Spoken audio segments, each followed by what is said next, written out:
Rohan Kanhai was born on December 26, 1935, in the quiet but vibrant village of Port Mourant, Berbice, a place that has produced some of the greatest cricketing talents the Caribbean has ever known. At first glance, nothing in his surroundings seemed destined for international grandeur. The streets were simple, the fields were wide. Families worked hard and expected their children to do the same. But cricket, oh, cricket was the heartbeat. In Port Mourant, cricket wasn't merely a pastime. It was a language, a culture, a rite of passage. If you could bat, you had value. If you bowled fast, you earned respect. And if you fielded well, you were part of the family. Little Rohan learned all three, but he had a secret ingredient. Many children didn't. The natural instincts of someone who was born to bat. Kanhai belonged to an Indo-Guyanese family that valued discipline, humility, and education. Long before selectors or journalists knew his name, he and the other village boys played matches on dusty patches and open grounds that doubled as battlegrounds of brilliance. They played with makeshift balls, improvised bats, and field boundaries drawn in imagination alone. It was here that Rohan Kanhai sharpened his craft. The magical footwork, the delicate wrist work, the audacious shots that looked absurd until they worked, and the unteachable confidence he carried in his eyes. The elders in Port Mourant began whispering that the boy had hands of silk and a heart of steel. Nobody guessed how right they would be. By his teenage years, Kanhai had already outgrown the village matches. He became a standout player in Berbice cricket, earning admiration from clubs, coaches, and seasoned players who saw in him something special. He wasn't just talented, he was hungry, a quiet competitor with a burning inner fire. Cricket, at that time, was the dream path for many Caribbean boys, but extremely few broke through.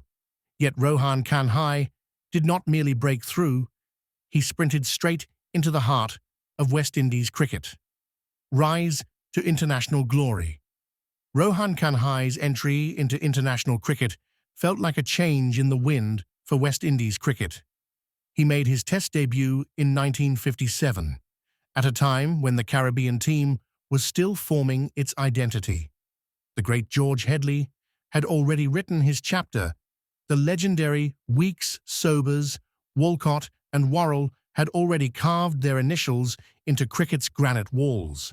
But the team needed someone young, bold, brilliant, and fearless, a new heartbeat for a new era. And then came that shot, the Kanhai falling hook, the move no textbook ever taught.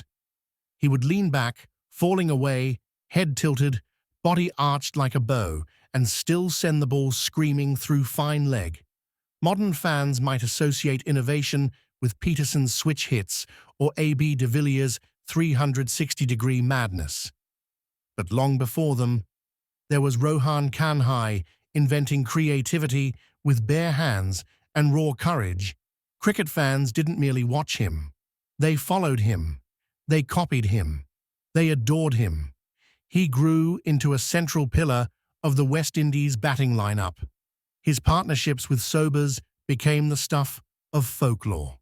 When Kanhai walked out to bat, spectators felt anticipation, not of whether he would score, but how he would score.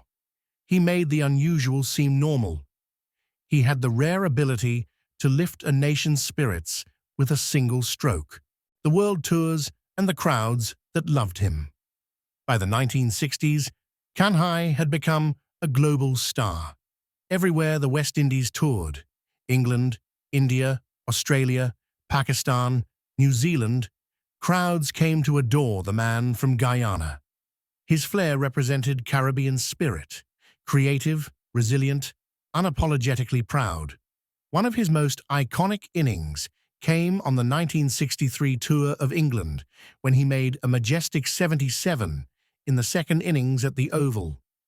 Wisden wrote about him in a tone usually reserved for painters and musicians.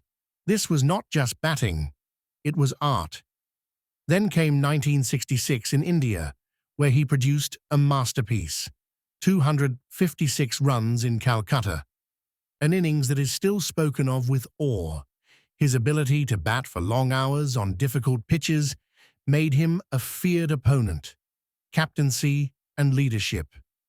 In 1973, Rohan Kanhai became the captain of the West Indies team, a role he handled with composure and dignity. His leadership wasn't loud or authoritarian. It was thoughtful, patient, and rooted in the quiet strength he carried since childhood. Under his watch, younger players blossomed. His influence extended beyond the scoreboard.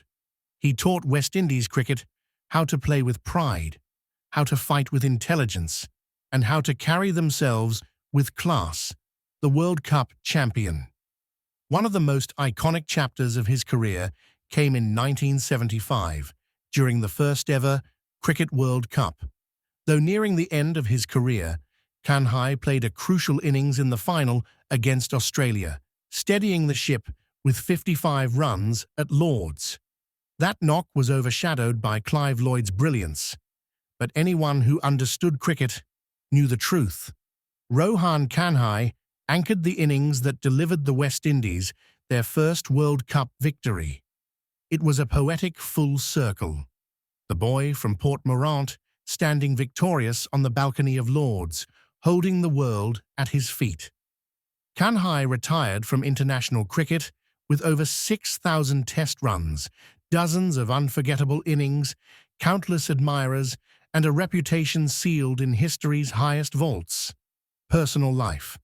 Behind every champion is someone who helps keep the foundation steady. For Rohan Kanhai, that person was his beloved wife, Anne. Their relationship was not one built on spotlight moments or public display. Instead, it was grounded in respect, loyalty, and warmth. Anne was his anchor, supportive, calm, and proud of her husband's achievements without ever needing applause for her role. While Rohan Kanhai lit up stadiums, traveled the world, and stood in front of roaring crowds, she kept the home steady, embracing the often difficult life of a cricketer's partner. She endured the long tours, the lonely nights, the constant public attention, and still created a space where he could find peace away from the noise together. They raised 2 children, a daughter named Carol and a son named Leon. Both children grew up witnessing their father's global acclaim, but Kanhai ensured they grew with humility rather than entitlement. He was a family man, gentle, caring, and ever present when he was home. Carol grew up with her mother's grace, while Leon inherited his father's thoughtful nature. While neither pursued professional cricket, they carried the Kanhai name with pride. For them, he was not the global legend. He was simply Daddy. In later years, Kanhai and Anne became grandparents, a chapter of life he cherishes as deeply as any century scored at Lord's. He found joy in storytelling, passing on tales of his youth, his playing days, his lessons, and the legacy of Port Mourant. Please subscribe for more.